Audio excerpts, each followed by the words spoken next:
Morning student અત્યાર સુધીના આ જે વિડિયો લેક્ચરના સેશન થાય છે એની અંદર આપણે કોઈ દિવસ કેમ છો, શું ચાલે છે, મજામાં હશો આવી કોઈ વાતચીત ક્યારે કરેલી છે નહીં, બરાબર છે. પરંતુ આજે બે વાતો કરવી છે કે જુઓ, આ લોકડાઉન અને આ જે મહામારી છે એનો સમય ઘણો લંબાયેલો છે, બરાબર છે. એટલે આ જે વિડિયો સેશનની પ્રોસેસ છે એ ઘણી લાંબી ચાલી, કારણ કે એવું લાગતું હતું કે થોડોક સમય પછી સ્કૂલ ચાલુ થશે, થોડોક સમય પછી સ્કૂલ ચાલુ થશે, પણ વાસ્તવમાં એવું થયું નહીં. ઓકે, અને આપણે આ જ પ્રોસેસથી ઘણું બધું શિક્ષણ લીધું છે. પરંતુ એમાં પણ જુઓ, જે સ્ટુડન્ટ અમુક આ વસ્તુઓને એવોઇડ કરે છે. જો કે એમાં વાંક નથી તમારો પણ, અને એમાં સિસ્ટમનો થોડો પ્રોબ્લેમ છે. મતલબ જેમ કે નેટવર્ક ઇસ્યુ હોય છે, લાઇટનો પ્રોબ્લેમ હોય છે, મોબાઈલનો પ્રોબ્લેમ હોય છે. કારણ કે ઘરમાં એક કે બે ફોન, એકાદી ફોન હોય તો તમને કદાચ એવોર્ડ ના પણ થાય. ઓકે, તમને સાંજે મળે, તમારા પેરેન્ટ્સ પાસે હોય તો. એટલે આવો પ્રોબ્લેમ થતો હોય છે તમારે પણ, અને અમારે પણ એવો જ થતો હોય છે કે હવે લાઇટનો ઇસ્યુ હોય છે, નેટવર્ક પ્રોબ્લેમ હોય છે, બરાબર છે. ઘણા બધા પ્રકારના ઇસ્યુ થતા રહે છે. પરંતુ જુઓ, ઇસ્યુ તો થવાના જ છે, પ્રોબ્લેમ તો આવવાના જ છે, પણ આ જે સમય છે ને એની અંદર તમે જેટલું વધારે કામ કરશો એટલું તમે આગળ, મતલબ તમને જ્યારે સ્કૂલ ચાલુ થશે અને આપણે રેગ્યુલર કામ બધું ચાલુ કરીશું અને જેમ જેમ એક્ઝામ નજીક આવશે એમ એમ તમને થોડોક ફાયદો થશે જો અત્યારે તમે કામ કરશો તો, બરાબર છે. મારું કહેવાનો મોટિવ ખાલી એક જ છે, મારે બીજી કોઈ ચર્ચા કરવી છે નહીં. ખાલી એક જ કહેવું છે કે તમે રેગ્યુલર વ્યવસ્થિત બધું જ કામ કરો, બરાબર છે. જેમ કામ કરશો એવું તમને ફળ મળશે. ક્લિયર? કારણ કે જો હવે 30% કોર્સ તમારો કટ થઈને આવેલો છે તો તમે એમાં જોઈ શકો છો કે એની અંદર ઘણું બધું કપાયેલું છે. અને આ સંભાવનાની અંદર તો જોજો, લગભગ ઘણું બધું કપાઈ ગયું છે. ઓકે, આ 13.2 સ્વાધ્યાય 13.2 પછી લગભગ કાંઈ ખાસ પાર્ટ છે જ નહીં, તમે ચેક કરજો. તો સંભાવનાની અંદરથી જુઓ, સંભાવના ઘણું બધું મોટું ચેપ્ટર અને ટફ ચેપ્ટર છે. મેં પહેલા જ વિડીયો લેક્ચરની અંદર કીધેલું છે. તો એની અંદરથી મોસ્ટ ઓફ ભાગ ટફ વાળો જે હતો ને એ તો ઉડાડી જ દીધો છે, ખ્યાલ આવે છે. એટલે તમારા માટે સંભાવના બહુ ઈઝી થઈ જશે. એટલે આ વસ્તુઓને ફોલો કરો, આ વસ્તુ ઉપર કામ કરો. ધારો કે આ એક ચેપ્ટરની અંદર તમે 3 સ્વાધ્યાય છે ભણવાના, તો એ 3 સ્વાધ્યાય એવા કરો કે જેથી કરીને તમને કોઈ પણ મુશ્કેલી ના પડે. ટેક્સ્ટ બુક તો કરો જ, પણ હું જ્યારે તમને પ્રેક્ટિસ વર્કના દાખલા કરું એને કમ્પ્લીટ જુઓ, કારણ કે બધા દાખલાનું સ્ટાન્ડર્ડ મોકલું છું. ઘણી વખત એક્ઝામોની અંદર પૂછાયેલા પણ હોય છે, ખ્યાલ આવે છે. એટલે પ્રોપર કામ કરો. ટેક્સ્ટ બુકના બધા જ સમ વ્યવસ્થિત સોલ્વ કરો, દાખલા સોલ્વ કરો. સ્વાધ્યાય હું તમને અહીંયા સોલ્વ કરાવું છું ઉદાહરણના એને રીતે, તમે તમારી રીતે સોલ્વ કરતા જાઓ. પ્રેક્ટિસ વર્ક, એક સ્વાધ્યાય પૂરું થાય એટલે હું તમને પ્રેક્ટિસ વર્કના દાખલા મોકલું છું, એ પણ વ્યવસ્થિત સોલ્વ કરો. ના ખબર પડે તો મને મેસેજ કરો. ક્લિયર? પણ પ્રોપર કામ કરો. જો કામ કરશો તો આગળ તમારું રિઝલ્ટ પણ એટલું જ સારું આવશે. ખ્યાલ આવી ગયો? ઓકે, ચલો, તો વ્યવસ્થિત કામ કરજો. હવે જુઓ, હવે મેઇન વાત ઉપર આવીએ. તો આગળના વિડીયો લેક્ચરની અંદર આપણે સ્વાધ્યાય 13.1 કમ્પ્લીટ કરેલું છે. ઓકે, અને એક દાખલો મેં તમને હોમવર્કમાં પણ આપેલો છે, લગભગ મને યાદ છે. તો હવે આપણે સ્વાધ્યાય 13.2 ચાલુ કરતા પહેલા આપણે એક કોન્સેપ્ટ ખાલી સમજવાનો છે. કારણ કે એક કોન્સેપ્ટ સમજી ગયા એટલે લગભગ સ્વાધ્યાય 13.2 જે છે ને એ એકદમ ઈઝી થઈ જશે. ઓકે, તો એના માટે એક કોન્સેપ્ટ છે નિરપેક્ષ ઘટનાઓ, બરાબર છે. અને ઇંગ્લિશમાં કહેવા છે ઇન્ડિપેન્ડન્ટ ઇવેન્ટ્સ. ઓકે, તો ઇન્ડિપેન્ડન્સનો મતલબ તમને ખ્યાલ છે, કદાચ નિરપેક્ષનો ખ્યાલ નહીં હોય. ઇન્ડિપેન્ડન્સનો મતલબ થાય છે સ્વતંત્ર, બરાબર ને. એટલે કે અહીંયા કોણ સ્વતંત્ર થશે? ઘટનાઓ. નિરપેક્ષ ઘટનાઓ એટલે કે ઇન્ડિપેન્ડન્ટ ઇવેન્ટ. ઇન્ડિપેન્ડન્સ એટલે સ્વતંત્ર અને ઇવેન્ટ્સ એટલે ઘટનાઓ. તો સ્વતંત્ર ઘટનાઓ વિશે આપણે જોવાનું છે. તો હું તમને સ્વતંત્ર ઘટનામાં ડાયરેક્ટ લોજિક આપું કે ભાઈ એ અને બી ધારો કે ઘટના હશે તો એ એકબીજાને સંબંધ હશે નહીં. અત્યાર સુધી આપણે શું કરતા હતા કે ભાઈ પાસા ઉપર, ધારો કે આપણે સિક્કો કહીએ, ધારો કે આપણે બે સિક્કાને એક સાથે ઉછાળી દઈએ, તો હું તમને એવી આપણે સંભાવના શોધતા હતા કે ભાઈ પહેલા પાસા ઉપર હેડ આવે મતલબ છાપ આવે ત્યારે બીજા બંને સિક્કા ઉપર કાંટ મળે એની સંભાવના શોધો. એટલે કે એની સંભાવના, અથવા તો તમને એવું કીધું હોય કે સિક્કા ઉપર હેડ આવે એવું આપી દીધું હોય, એટલે કે ધારો કે એ ઘટના છે એ આપેલી હોય, શું હોય? આપેલી હોય, ત્યારે આપણે બી ઘટનાની સંભાવના શોધતા હતા, બરોબર ને? એ આપેલી હોય સપોઝ, તો બી ની આપણે સંભાવના શોધતા હતા. કન્ડિશનલ પ્રોબેબિલિટી એટલે કે શું હતું? શરતી સંભાવના, બરાબર છે? આની સાપેક્ષમાં આપણે શોધતા હતા. તો એકબીજી સંભાવનાઓ જે હતી ને એ એકબીજા સાથે સંકળાયેલી હતી, પણ હવેની જે સંભાવના જે છે ને એ એકબીજાથી સ્વતંત્ર હશે. શું હશે? સ્વતંત્ર હશે, એકબીજા સાથે કનેક્શનમાં નહીં હોય. ઓકે, તો જો નાનો એવો કોન્સેપ્ટ છે, સમજો કે ધારો કે એ અને બી બંને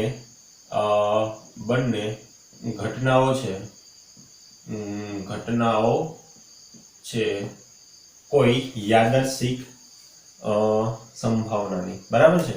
કોઈ યાદર્શિક પ્રયોગની, કોઈ યાદર્શિક પ્રયોગની. આજે એ અને બી જે છે ને એને મેં કોઈ એક યાદર્શિક પ્રયોગની શું લઈ લીધી છે? ઘટના લઈ લીધી છે, બરોબર છે? ત્યારે જુઓ શું થશે, તો ત્યારે એ અને બી મતલબ એ ઇન્ટરસેક્શન જો હું બી લઈશ ને તો એ જે મળશે એ મને મળશે P of A ક્રોસ, યા તો તમે ઇન્ટુ કરી દો P of B, તમને આવું મળશે. શું મળશે? એ અને બી જો કોઈ બે ઘટનાઓ હોય અને યાદર્શિક પ્રયોગની ઘટનાઓ હોય ત્યારે તમને P of A અને P of A intersection B is equal to P of A into P of B જો તમને મળે તો આ જે ઘટના છે ને એને નિરપેક્ષ ઘટના કહેવાય. શું કહેવાય? નિરપેક્ષ ઘટના કહેવાય. ખ્યાલ આવી ગયો? ઓકે, તો આપણે કહેશું કે A અને B, તેથી A અને B કેવી થશે? નિરપેક્ષ ઘટના છે. ખ્યાલ આવી ગયો? ઓકે, તો સ્વાધ્યાય 13.2 ની અંદર કાંઈ કરવાનું છે નહીં, બસ આ એક નાના એવા કોન્સેપ્ટને લેવાનો છે અને ચાલવાનું છે. શું બતાવવાનું છે? તો કે કોઈ પણ તમને બે કન્ડિશન આપેલી હોય, મતલબ શરત આપેલી હોય, શરત એટલે અહીંયા શું થશે? ઘટનાઓ આપેલી હોય ત્યારે તેને આપણે નિરપેક્ષ બતાવવાનું થશે, તો આપણે શું શોધી લેવાનું? આ વસ્તુ. ખ્યાલ આવી ગયો? ચલો આપણે એક એક્ઝામ્પલ લઈ અને સમજીએ. ઓકે, એટલે તમને લગભગ બધો ડેટા ક્લિયર થઈ જશે. જુઓ, ઉદાહરણ તરીકે જો આ દાખલો એકદમ વ્યવસ્થિત સમજજો. હું એવું કહું કે એક પાસો છે, જુઓ, સપોઝ પાસો આવો હોય છે. મેં તમને ક્યારે એનો કોન્સેપ્ટ બતાવ્યો નથી એટલે હું બતાવું છું. જુઓ, આવો એક પાસો હોય છે, બરાબર છે? જુઓ, આ એક પાસો છે અને ધારી લઈએ કે એક સિક્કો છે. એક પાસો છે અને એક સિક્કો છે. હવે પાસાની અંદર તમને ખ્યાલ છે કે શું મળે છે? 1 2 3 4 અને અહીંયા 5 હશે અને અહીંયા શું હશે? પાછા અંદર 6 હશે, બરાબર ને? કારણ કે 3 ડાયમેન્શનની અંદર, ત્રિપરિમાણની અંદર આપણે વિચારવાનું છે. અને સિક્કો છે તો સિક્કાની અંદર શું હોય? હેડ પણ હોય અને ટેલ પણ હોય, બરાબર ને? આવું હોય છે. હવે હું એમ કહું કે મારે આને પાસાને એકવાર ફેંકવાનો છે અને સિક્કાને એકવાર ઉછાળવાનો છે, તો ત્યારે આપણને શું મળશે? નિદર્શાવકાશ. તો તમને ખ્યાલ છે કે ભાઈ આ જે પાસો છે ને, તો પાસાને તમે ફેંકશો ને તો તમને નંબર શું મળશે? 1 મળશે, 2 મળશે, 3 4 5 અને 6 મળશે. પણ સિક્કાને જો તમે ઉછાળશો ને તો ત્યાં તમને હેડ અને ટેલ મળશે, બરાબર ને? આ પ્રકારનું તમને સંભાવના મળી શકે છે. હવે આનો તમારે જો નિદર્શાવકાશ બનાવવો હોય ને, આનો નિદર્શાવકાશ, તો તમે કઈ રીતે બનાવશો? તો નિદર્શાવકાશ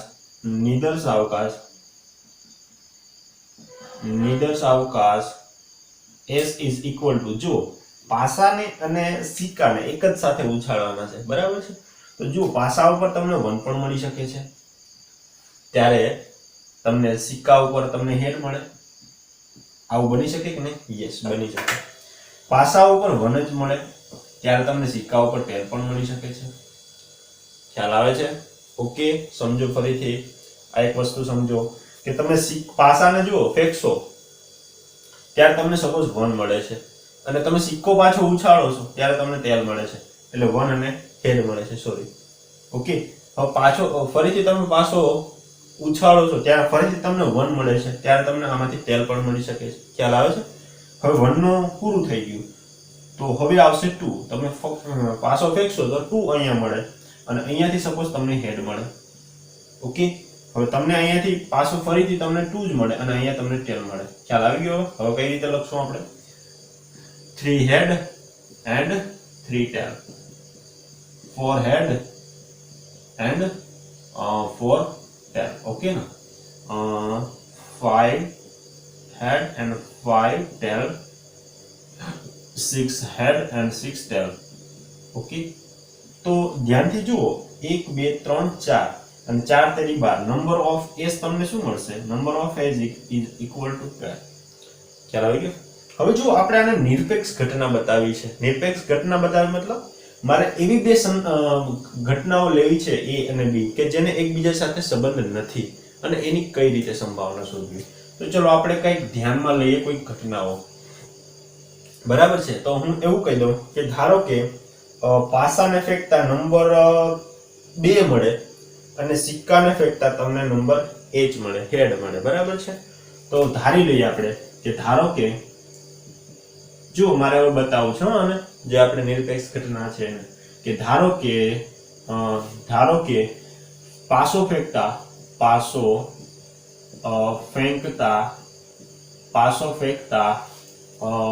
3 નંબર મળે, અથવા તો સંખ્યા કેવી પડશે ને, સંખ્યા 3 મળે અથવા તો 2 મળે. ચલો ને 2 કીધું છે તો 2 મળે અને સિક્કો ઉછાળતા તમને H મળે, હે ને? તો એની સંભાવના શોધો. ચલો આ આપણને એક સવાલ આપી દીધો છે, આની આપણે સંભાવના શોધવી છે. તો હવે આપણે શું કરશું ભાઈ કે હવે આપણે એક તો પાસાની અંદર આપણે સંખ્યા 2 જોઈએ છે. બરાબર ને?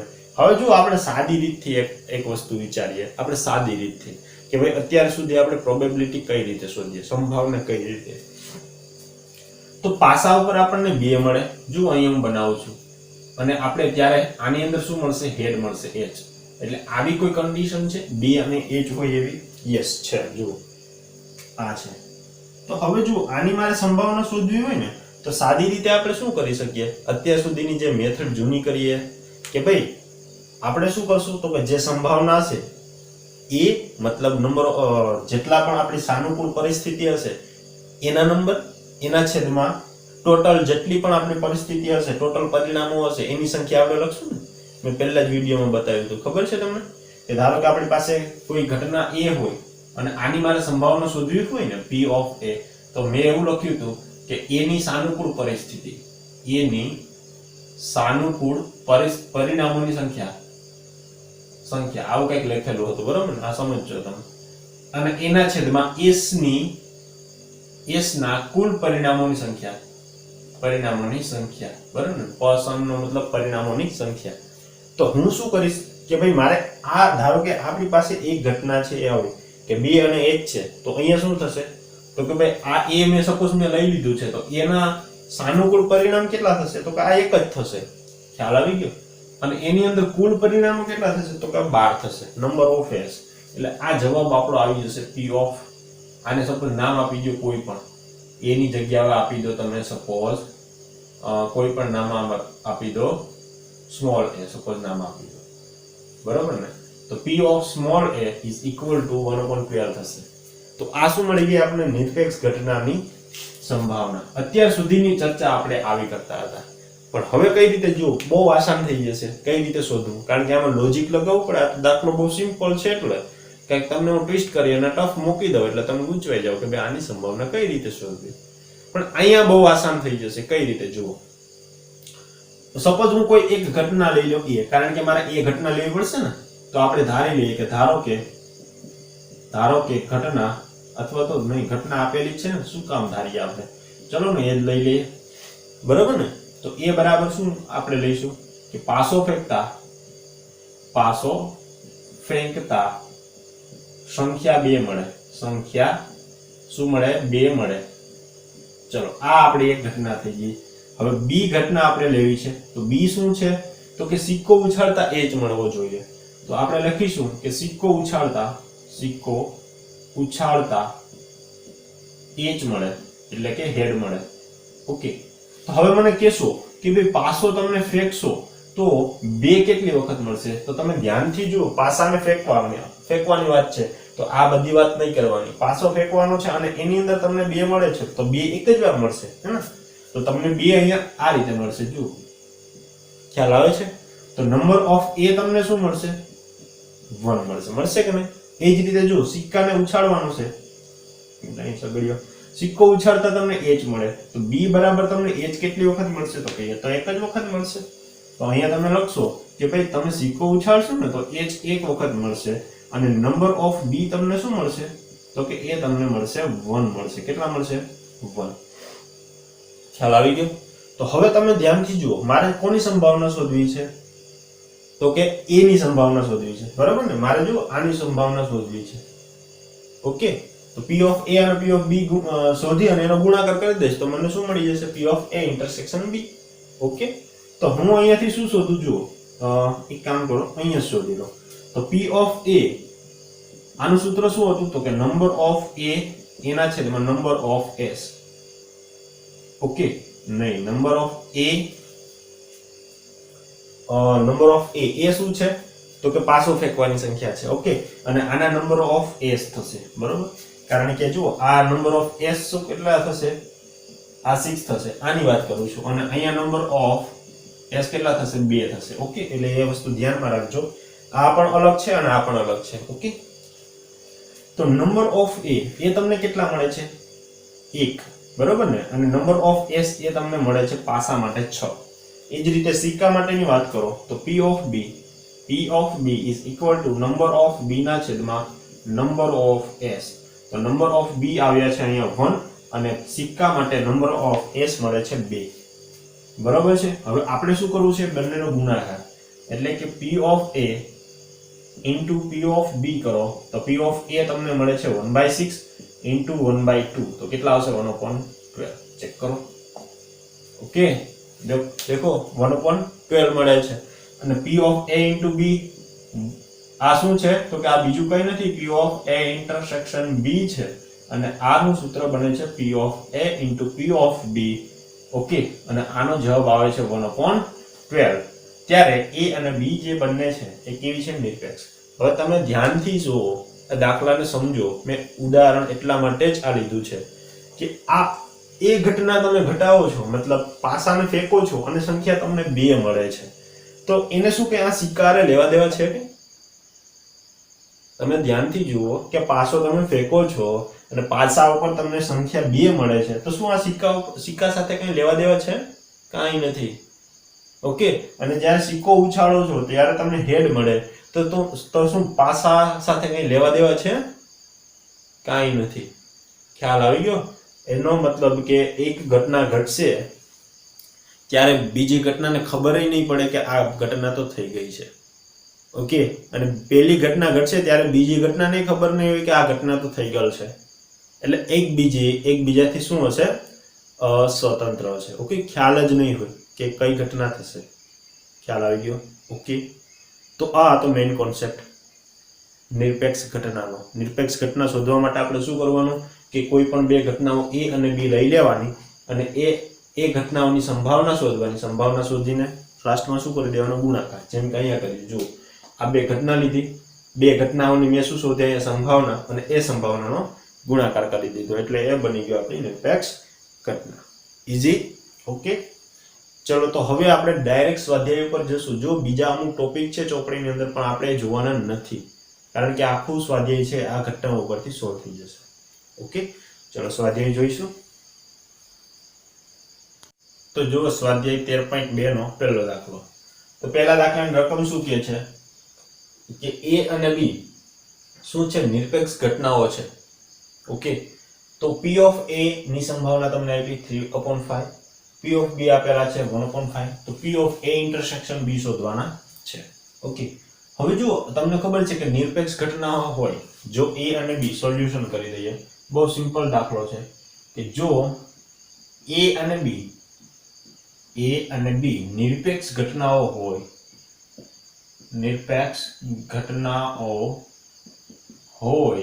એનો મતલબ એવો થશે કે P of A intersection B is equal to P of A into P of B. આવું થશે. જો આપણી વ્યાખ્યાની અંદર તમે જુઓ નિરપેક્ષ ઘટનામાં કે જો A અને B બે ઘટનાઓ આપેલી હોય ત્યાં એવું લખેલું છે અને P of A intersection B is equal to P of A into P of B થતું હોય તો A અને B નિરપેક્ષ ઘટના જ હોય. તો જો A અને B તો નિરપેક્ષ ઘટના આપી દીધી, એનો મતલબ કે આવું તો થશે જ એમ. અને અહીંયા આની સંભાવના પણ આપેલી છે જુઓ, અને શોધવું પણ આ જ છે. ઓકે ને, તો અહીંયા આપણે રાખી દઈએ P of A શું થશે 3/5 into P of B શું થશે 1/5. ઓકે, તો જુઓ ગુણાકાર કરો, તો ગુણાકાર કરશું P of A intersection B નો, તો એ ગુણાકાર આવશે 1 નો ગુણાકાર 3 સાથે તો 3 × 3 અને 5 નો ગુણાકાર 5 સાથે એટલે પાયો 25. તો આપણો જવાબ થઈ જશે. બસ, બહુ સિમ્પલ હતો. ઓકે, હવે આપણે દાખલો જો બીજા નંબરનો દાખલો જોવો છે, પણ એ દાખલો કંઈક પત્તાવાળો છે, તો મારે તમને લગભગ પત્તાનો એક કોન્સેપ્ટ સમજાવવો પડશે, બરાબર? કારણ કે અમુક સ્ટુડન્ટ છે કે જે પત્તે રમેલા પણ હશે આમાંથી અને અમુક ના પણ હોય, તો એને કાંઈ ખ્યાલ નહીં આવે. તો આને તમે જલ્દીથી લખી લો અને આપણે એ કોન્સેપ્ટ થોડોક સમજીએ. જુઓ, હવે બીજો જે દાખલો છે ને એ total base of cards. Okay, તો જુઓ ટોટલ પત્તા કેટલા હોય છે સમજજો અહીંયા. તો ટોટલ કાર્ડ્સ જે હોય છે, ઓકે, ટોટલ જે કાર્ડ હોય છે એ હોય છે 52 હોય છે. કેટલા હોય છે? 52. જે પત્તા જે છે ને ટોટલ પત્તા એ 52 હોય છે. ઓકે, હવે જો આ 52 પત્તા છે ને એનો વિભાગ પડે છે. જે સ્ટુડન્ટ રમેલા નથી એ ધ્યાન આપજો, બરાબર છે? કઈ રીતે વિભાગ પડે છે એ સમજી જશો એટલે દાખલા બહુ સિમ્પલ થઈ જશે. એના બે પ્રકારના જો આ રીતે ભાગ પડે છે 26 પત્તાની અંદર. ઓકે, અને અહીંયા 26 જશે અને અહીંયા 26 જશે. ઓકે, હવે 26 પત્તાની અંદર શું આવે છે તો કે ભાઈ આ લાલ રંગના મળે છે 26 પત્તા. કેવા મળે છે? અથવા તો અહીંયા હું લખી દઉં છું 26 પત્તા મળે છે એ લાલ રંગના મળે છે. ઓકે, અને આ જે 26 પત્તા મળે છે ને એ બ્લેક રંગના મળે છે, એટલે કે કાળા રંગના મળે છે. આ લાલ રંગના છે. ઓકે, અને આ 26 પત્તા જે છે ને એ કાળા રંગના છે. ઓકે, કાળા રંગના છે. હવે આ 26 માંથી પણ પાછા બે ભાગ પડે છે. જો આ રીતે. ઓકે, આ રીતે ભાગ પડે છે. અહીંયા પણ ફરીથી ભાગ પડશે આ રીતે. ઓકે, અને આ ભાગ પડશે ને એ 26 ના અડધા 13, એટલે કે 13 પત્તાનો ભાગ પડશે. અહીંયા પણ 13 પત્તાનો ભાગ પડશે. એ જ રીતે અહીંયા પણ 13 પત્તાનો ભાગ પડશે. અહીંયા પણ 13 પત્તાનો ભાગ પડશે. ખ્યાલ આવી ગયો? હવે આ જે 13 પત્તા આવશે ને, આ 13 પત્તા, એ જે 13 પત્તા મળશે એ લાલ રંગના બે ભાગ છે. એટલે લાલ રંગમાં બે પ્રકારના હોય. ક્યાં લાલ રંગ હોય? એક તો કમ્પ્લીટ લાલ રંગ હોય, એટલે કે લાલ હોય. ઓકે, અને જે બીજો હશે ને, બીજો લાલ રંગનો જ હોય, પણ એને આપણે ગુજરાતીમાં શું કહીએ છીએ? ચરકટ કહીએ છીએ. ચરકટ. ઓકે, એ પણ 13 પત્તા હશે. ઓકે, લાલ રંગના 26 પત્તા હોય ટોટલ, એમાંથી લાલના 13 પત્તા હશે અને 13 પત્તા કોના હશે? ચરકટના હશે. એ જ રીતે કાળા રંગના આપણી પાસે ટોટલ 26 પન્ના હશે, પત્તા હશે. એમાંથી જે 13 પત્તા હશે ને એ કાળીના હશે. ઓકે, 13 પત્તા જે હશે ને એ કાળીના હશે અને જે 13 પત્તા હશે ને એ ફલ્લીના હશે. કોના હશે? 13 પત્તા ફલ્લીના. ઓકે, આવા શબ્દો તમે જ્યારે દાખલા કરશો ને ત્યારે તમે સાંભળશો. હવે જો 13 પત્તાની તો મેં વાત કરી દીધી, પણ ભાઈ 13 પત્તાની અંદર પણ શું હોઈ શકે? તો સમજો કે 13 પત્તાની અંદર સપોઝ હું લાલ રંગની વાત કરું, આ લાલના પત્તાની વાત કરું. ઓકે, લાલના પત્તાની વાત કરું હું, તો એની અંદર એક મિનિટ તમને હું એકવાર આકાર બતાવી દઉં. જો તો એટલે તમે ઓળખતા શીખી જાઓ, બરાબર ને? તો લાલ રંગ જે છે ને એના પત્તાનો આવો આકાર હોય છે, જુઓ આવો આપણે પાનનું પત્તું જે આવે છે ને દિલ આકારનો હોય છે, પાનનું પત્તું જે કહીએ છીએ એ જો અહીંયા લાલ બધો રંગ હોય છે, મારી પાસે લાલ પેન નથી એટલે કાળો રંગ કરું છું. ઓકે, તો આ જે છે ને એ લાલ રંગના પત્તાનો આકાર હોય છે. હવે ચરકટ જે છે ને એ આ પ્રકારનો હોય છે, જો હીરા જેવો, ડાયમંડ કહેવાય એને, અંગ્રેજીમાં શું કહેવાય? ડાયમંડ. ઓકે, ડાયમંડ કહેવાય છે. એટલે આવો આકાર હોય છે. માફ કરજો, મને આકાર તો વ્યવસ્થિત આવડતો છે નહીં, બરોબર, તો એક ટ્રાય કરું છું. આવો આકાર ડાયમંડનો હોય છે. કાળીનો છે ને એ આવો હોય છે, જુઓ આ પત્તું જે છે ને પાનનું એના ઉપર આ રીતે કરી દે છે આ લોકો. ઓકે, તો કાળીનો આકાર બને છે. અને ફલ્લી કેવી હોય છે? ફલ્લી આવી હોય છે, આવી હોય છે. અને આને કરેલું હોય છે, કેમ હોય? આ રીતે હોય છે. ઓકે, આ ફલ્લીનો આકાર હોય છે. ઓકે, કદાચ રમેલા છે એને તો ખ્યાલ જ હશે, એને તો કોઈ કહેવાની જરૂર જ નથી. ઓકે, અને જે નથી રમેલા એના માટેનો સવાલ છે. તો આવા આકારો હોય છે. હવે જો લાલ રંગની વાત કરું ને, અહીંયાથી લાલ રંગનો, તો આની અંદર 13 પત્તાની અંદર જે 13 પત્તામાં મેં ડિવાઈડ કરેલું છે, 52 ને 26 માં, 26 ને 13 માં, અને 13 ને પણ આપણે અલગ અલગ પત્તાની અંદર ડિવાઈડ કરીએ ને, તો આની અંદર એક એકો હોય. શું હોય? એકો હોય. એકો હોય. એને એ વડે દર્શાવતા હોઈએ છીએ પત્તાની અંદર. જોજો તમે, પત્તાની અંદર એકાને આપણે એ વડે દર્શાવતા હોઈએ છીએ. પછી આવે છે 2 નંબર એટલે દૂડું, આ તીડી, આ ચોકો, આ રીતે આપણા ગુજરાતીઓ બોલે છે. પછી આ આવે છે પંજો, આ અને 6 નંબર છક્કો, 7, 8, 9, 10 દસા સુધી હોય છે નંબર, એટલે કે એકાથી લઈ અને 10 નંબર સુધી હોય છે. પછી શું હોય છે? તો કે પછી 4 નંબર એવા હોય છે, જુઓ 3 નંબર સોરી, કે જેની અંદર બાદશાહ આવે. કોણ આવે? બાદશાહ. અને એને કહેવામાં આવે છે કિંગ. ઓકે, સોરી, કિંગ કહેવામાં આવે છે. એટલે કે એક જે 13 પત્તા છે ને એની અંદર એક કિંગ હોય છે. ઓકે, પછી એક ક્વીન હોય છે, એટલે કે રાણી કહેતા હોઈએ છીએ, એ પણ એક જ હોય છે. અને કિંગ હશે, ક્વીન હશે, બરોબર, રાજા અને રાણી હોય તો એનો એક ગુલામ પણ હોય ને, એટલે એક ગુલામ હશે. અને એને અંગ્રેજીમાં કહેવામાં આવે છે જેક, બરોબર છે, એ પણ હશે. એટલે કે આ જે રાજા હશે, અને એને આપણે ગુજરાતીઓ બાદશાહ બોલે છે. ઓકે, અને આ છે રાણી હશે, અને આ હશે ગુલામ. શું હશે? ગુલામ. તો જુઓ, એકાથી લઈ અને દશા સુધી, એટલે 10 પત્તા, પછી એક બાદશાહ, રાણી અને ગુલામ, એટલે કેટલા થઈ ગયા? 13 પત્તા. તો આવા 13 પત્તા લાલ ના હોય, આવા 13 પત્તા ચરકટ ના હોય, આવા 13 પત્તા કાળી ના હોય, અને આવા 13 પત્તા ફલ્લી ના હોય. ખ્યાલ આવી ગયો? તો આ 4 સેટ બને. આ 13 નો 13 નો અને 13 નો, એટલે 13 ચોક 52 પત્તાનો આખો પત્તો બને. ઓકે, અને એ પત્તાનો ઉપયોગ આખું ગુજરાત કરે. ખ્યાલ આવી ગયો? ઓકે, તો આ તો કોન્સેપ્ટ આ થોડો સમજી લેજો. ઓકે, અને ઘરે પત્તા હોય તો એકવાર જોઈ લેજો, એટલે તમને પ્રોપર આઈડિયા આવી જશે. ઓકે, ચલો દાખલો આપણે બીજા નંબરનો કરી દઈએ. જો દાખલા નંબર 2 ની અંદર શું છે? જો કે રમવાની 52 પત્તાની એક થૂકડી છે, બરાબર છે, પત્તો છે, અને એમાંથી 2 પત્તા યાદર્શિક રીતે આપણે પુરવણી વગર પસંદ કરવાના છે. જુઓ શું કરવાનું છે? પુરવણી વગર પસંદ કરવાના છે. અને બંને પત્તા કાળા રંગના હોય તેની આપણે સંભાવના શોધવાની છે. હવે પુરવણી વગરનો મતલબ શું થાય છે ખબર છે તમને? ધોરણ 11 માં અથવા તો 10 ની અંદર પણ શબ્દ આવી જ ગયો હશે. અને અંગ્રેજીમાં શું કહેવાય ખબર? Without replacement. Without replacement. શું કહેવાય? Without replacement.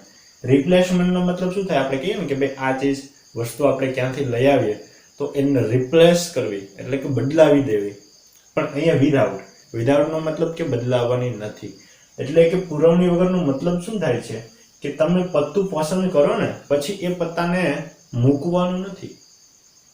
પુરવણી સહિત અને પુરવણી વગર આ બંને શબ્દ તમે સાંભળશો, પરંતુ પુરવણી વગર આવે ને તો એનો મતલબ કે આપણે પત્તું એક પસંદ કરી લીધું 52 માંથી, તો કેટલા વધેલા છે? 51. તો પછી 51 ની જ આપણે સંભાવના શોધવાની રહેશે, બરાબર છે? પછી 52 આવશે નહીં, કારણ કે એ પત્તું આપણે ફરીથી મૂકશું નહીં. એ મતલબ થાય છે પુરવણી વગરનો. તો હવે આપણે બે પત્તા પસંદ કરવાના છે. કેટલા પત્તા પસંદ કરવાના છે? બે પત્તા. અને એ બંને પત્તા શું હોય? કાળા રંગના હોય ને એવી સંભાવના શોધવાની છે. બરોબર છે? તો સૌપ્રથમ તો આપણે વિચાર કરીશું કે ભાઈ 52 પત્તા છે તો એની અંદર કાળા રંગના પત્તા કેટલા હોય ભાઈ? કાળા રંગના પત્તા કેટલા હોય? કારણ કે એમાંથી આપણે પસંદ કરવાના છે, મતલબ એ શોધવાના છે. તો આપણે કહીશું સોલ્યુશન. જુઓ કે આપણને ખબર છે કે ભાઈ 52 પત્તામાંથી 52 પત્તામાં કાળા રંગના જો કોન્સેપ્ટની અંદર મેં જે હમણાં ચાર્ટ તૈયાર કરાવેલો છે એની અંદર કાળા રંગના કેટલા છે? તો કે 26 પત્તા હોય છે. શું હોય છે? 26 પત્તા હોય છે. ઓકે, હવે આપણે બે પત્તા પસંદ કરવાના છે અને એ બંને પત્તા કાળા રંગના હોય એની સંભાવના શોધવી છે. તો આપણે ધારી લઈએ કે ધારો કે ઘટના એ મેં લીધી છે, બરાબર છે, અને પસંદ કરેલ પત્તું કાળા રંગનું હોય. ઓકે, કારણ કે કાળા રંગના પત્તાની મારે સંભાવના શોધવી છે. તો એ હું શું કરી દઈશ કે પસંદ કરેલ પત્તું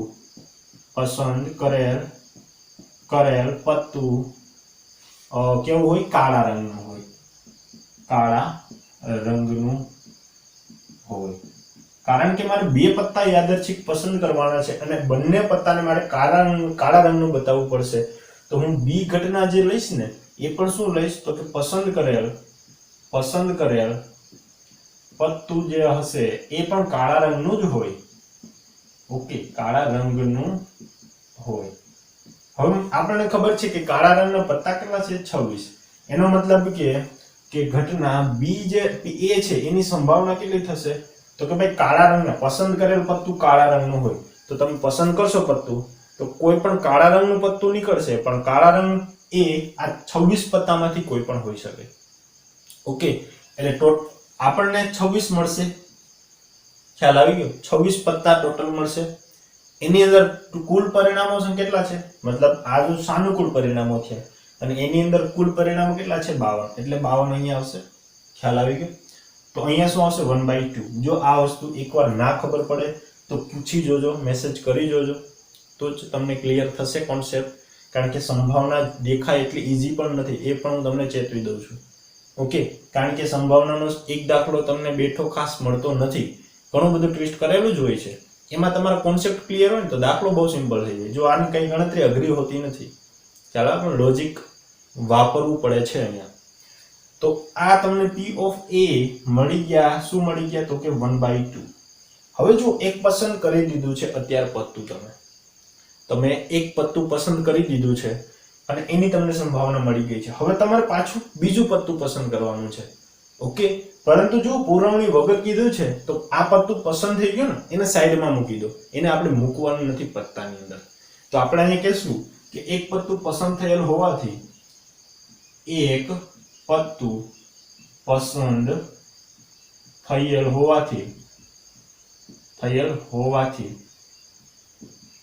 હવે 51 પત્તાની થોકડી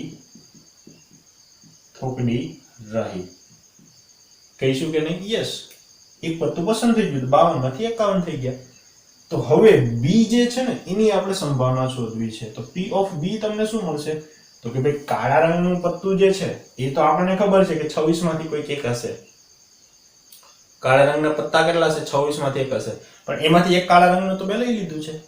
એનો મતલબ હવે કેટલા વધે છે? અહીંયા 25. અને નીચે કેટલા મળે છે? તો કે ભાઈ પહેલા 52 હતા પણ એક પત્તું તો આપણે લઈ લીધું છે. તો કેટલા મળશે? અહીંયા 51 મળશે. કેટલા મળશે? અહીંયા 51 મળશે. ઓકે, તો ચલો આપણે શું કરવું છે કે ભાઈ બંને પત્તા પસંદ કરો.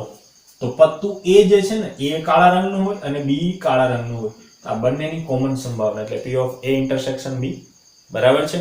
જુઓ, A અને B નું ઇન્ટરસેક્શન લેશો તો તમને ઇક્વલ ટુ માં શું મળશે? જે સમાન ભાગ હોય એ. જે સમાન ભાગ હોય એ જ મળે ને. સીધી વાત છે. A અને B નું તમે ઇન્ટરસેક્શન લેશો એટલે જે સમાન ભાગ.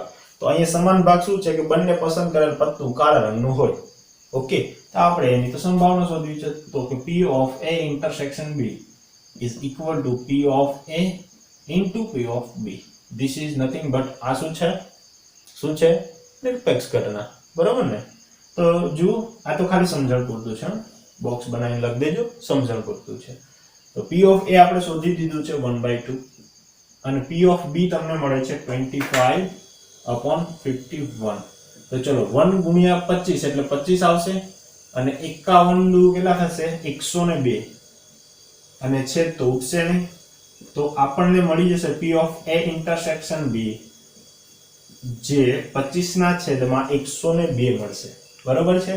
અને આ બંને કાળા પત્તા મળવાની સંભાવના છે, બરોબર છે.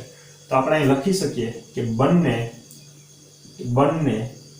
કાળા રંગના પત્તા મળે તેની સંભાવના 25 ના છેદમાં 102 મળે છે. બહુ ઈઝી દાખલા. ઓકે, તો આવું જ કામ કરવાનું છે આપણે. અને અહીંયા હું વિડીયો સ્ટોપ કરીશ, આગળના વિડીયોની અંદર આપણે આગળના દાખલા કરશું, બરાબર છે. પણ વ્યવસ્થિત સમજો, દાખલા ગણો, ન આવડે તો 1-2 વાર પ્રેક્ટિસ કરો, ન આવડે તો પૂછો, ઓકે, ડિસ્કશન કરો, પણ થોડું કામ કરો. ક્લિયર છે?